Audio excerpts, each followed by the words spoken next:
महाराज जी, हमारे गोविंद दास जी 500 वर्ष पहले श्री गिरिराज जी में हुए और इनके साथ ठाकुर जी खेलते थे। श्री गिरिराज जी मंदिर छोड़ करके आते थे। हमारे यहाँ ब्रज में आज भी नियम है कि दोपहर में 12 बजे ठाकुर जी का मंदिर बंद हो जाते हैं सब जगह। 12-1 बजे सारे मंदिर बंद हो जाएंगे वृंदावन में।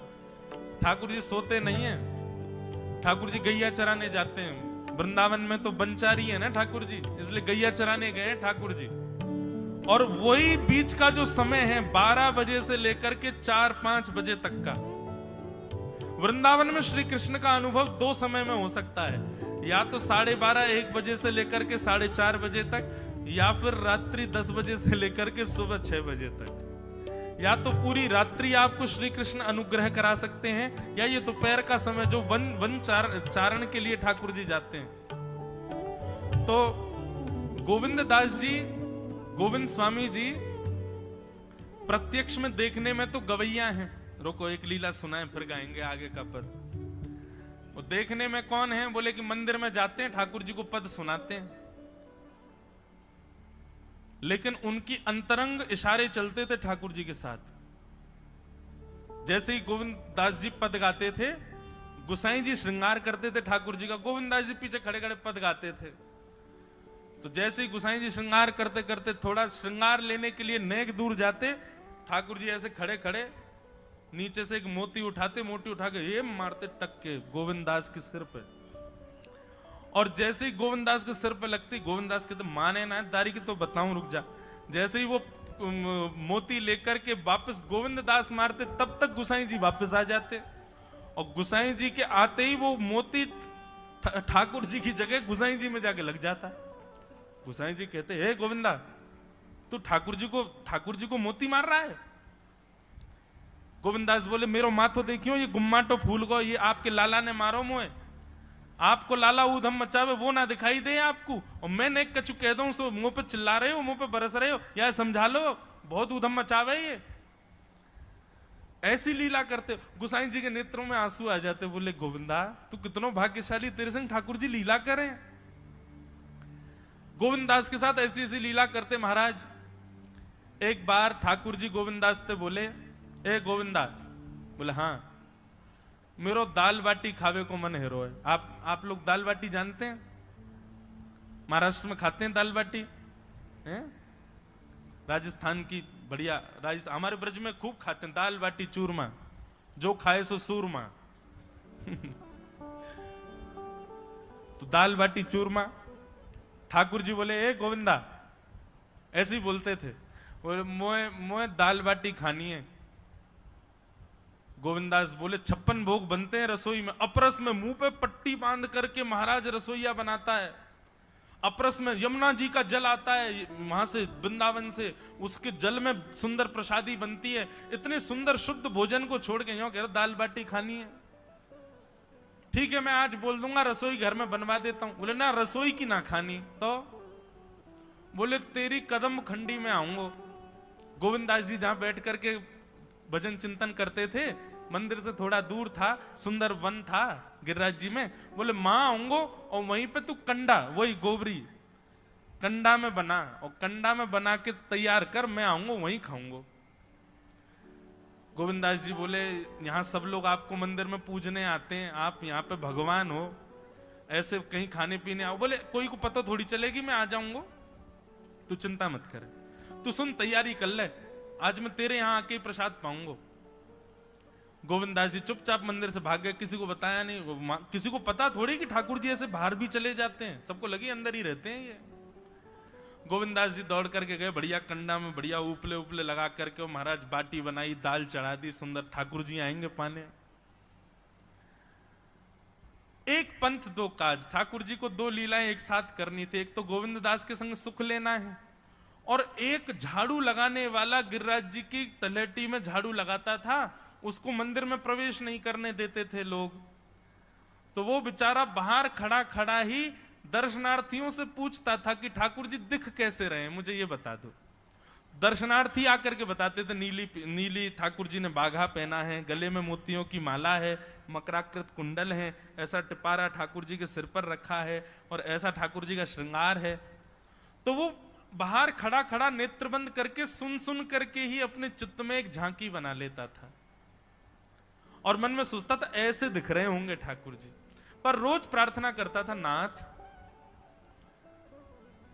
मुझे लगता है इस जन्म में तो आप मुझे कभी नहीं दिखोगे, भगवान इस जन्म में तो मैं आपके योग्य नहीं हूं, पर मेरे पर बस इतनी कृपा कर दो कि अगला जन्म मुझे दीजिएगा तो कुछ नहीं तो चेंटी बना देना, तो चेंटी बन करके मैं आपके 56 भोग में ही आ जाऊंगा, भीतर आके आपका दर्शन कर लूंगा, लेकिन मुझ पर अनुग्रह कर देना। ठाकुर जी उसके इस भाव से इतने रीझ गए। गोविंद दास को बोला था कि दाल बाटी खाने आएंगे, अब मंदिर बंद करके सब तो चले गए वहां से, सब लोग भोजनालय में भोजन प्रसाद पाने लगे। ठाकुर जी मंदिर से निकले अचक करके बाहर, गिरिराज पर्वत के ऊपर विराजते थे। जैसे ही बाहर निकल करके आए तो गिरिराज पर्वत के नीचे ही वही झाड़ू लगाने वाला उन नेत्रों से आंसू बह रहे थे। ठाकुर जी का चिंतन कर रहा था, आज ठाकुर जी ऐसे दिख रहे हैं, आज नीली पोशाक पहनी है, सिर पर चांदी का मुकुट पहना है, ठाकुर जी ने आज गुलाब का इत्र लगाया है, ठाकुर जी के ऐसे ऐसे मकराकृत ठाकुर जी के कटाक्ष, वो सब चिंतन कर रहा था। ठाकुर जी नीचे उतर करके जाने लगे, इतने में ही ठाकुर जी ने लीला करी और जोर जोर से ठाकुर जी चिल्लाने लगे, अरे जल्दी ते आइयो, देखियो मेरे पाम में कांटो लग गयो, अरे जल्दी ते कोई आओ या कांटे को निकारो, मुझको तो बहुत दर्द है रो है, अरे भैया जल्दी आओ जल्दी आओ। अब ये स्वर जैसे ही सुना उस झाड़ू लगाने वाले ने, उसके नेत्र खुल गए, उसने देखा, बोले कि ये स्वर कहां से आ रहा है। उसने जैसे ही नेत्र उठा करके ऊपर देखा तो नीला बाघा पहना है, मोतियों की माला पहनी है, मकराकृत कुंडल पहना है, चांदी का मुकुट चमक रहा है मस्तिष्क पर, ठाकुर जी के केश घुंघराले लहरा रहे हैं और ठाकुर जी अपना एक पाम हाथ में पकड़ करके और एक पैर पर लंगड़ी जैसे खेलते हैं ऐसे ठाकुर जी कूद रहे हैं यहां से वहां। नीचे से झाड़ू लगाने वाले लिखे, अरे ऐसा पुरुष तो मैंने जीवन में कभी नहीं देखा, ये कैसा पुरुष है। नीचे से ही ठाकुर जी को देखने लगा। अब स्वरूप उसको पता था तो उसने कही ये जरूर ठाकुर जी होंगे, वहीं से प्रणाम करें। ठाकुर जी बोले प्रणाम कर रहा हूं, दारी के जल्दी ऊपर आ, कांटो लगो मेरे पाम में या को निकार। बोलने लगा, बोले मैं ऊपर नहीं आ सकता, गुसाई जी मारेंगे, सब लोग डांटेंगे मुझे। अरे नहीं गुसाई जी ऐसा कुछ ना कहें, ये सब तो बाहर के लोगों ने नियम बना दिए, मैं तो सबसे मिलूं, तू आजा जल्दी ऊपर। जैसे ही ऊपर गया, ज्यों-ज्यों ठाकुर जी के समीप जाए त्यों-त्यों उसके नेत्र सजल होते जाएं।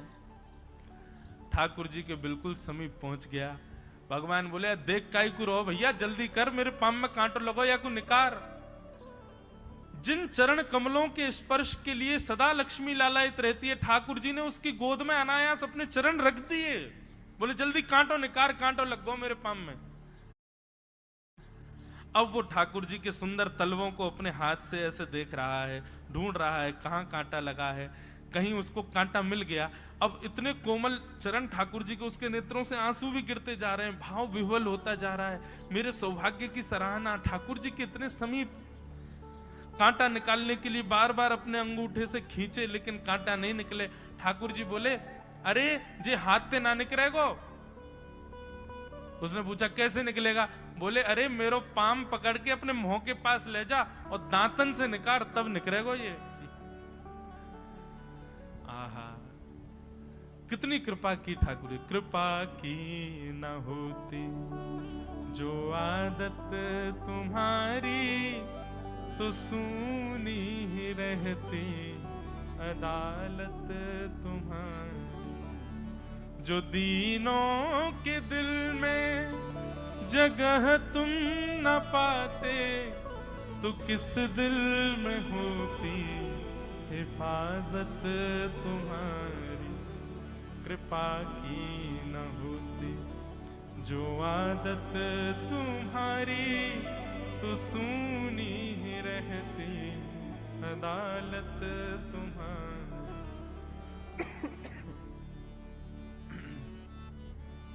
कितनी कृपा।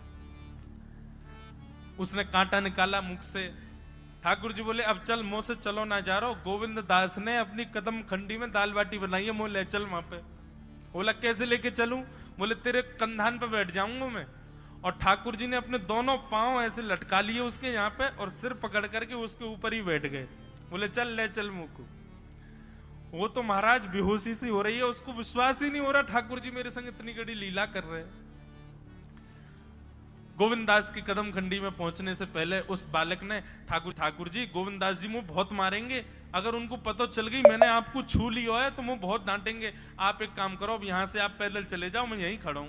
ठाकुर जी बोले यहीं खड़ो रहियो, तेरे काजी दाल बाटी लेके आऊंगा मैं। ठाकुर जी पहुंच गए गोविंद दास के पास। आहा, जो ठाकुर जी अचल दिखते हैं सबको मंदिर में, वो सचल दिखते हैं गोविंद दास को। कितनी बड़ी कृपा। गोविंद दास के यहाँ ठाकुर जी पहुंच गए और पहुंच करके ठाकुर जी बोले चल गोविंदा जल्दी खवा, मुझको तो बहुत जोर की भूख लगी है। गोविंद दास बोले हाँ हाँ बिराजो।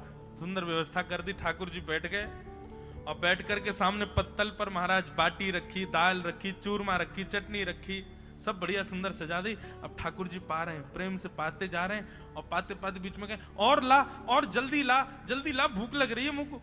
गोविंद दास बोले पहले इनको तो खाए लो। अरे ना तू जाने ना है मंदिर में मेरो भूख कैसे लगे, थाली में 2 रोटी और ये सब्जी, इनते मेरो भूख पेट थोड़ी भरे, मेरे सामने तो सबरी सामग्री धर दो, मेरो जो मन होगा मैं उठा उठा के पाते जाऊंगा।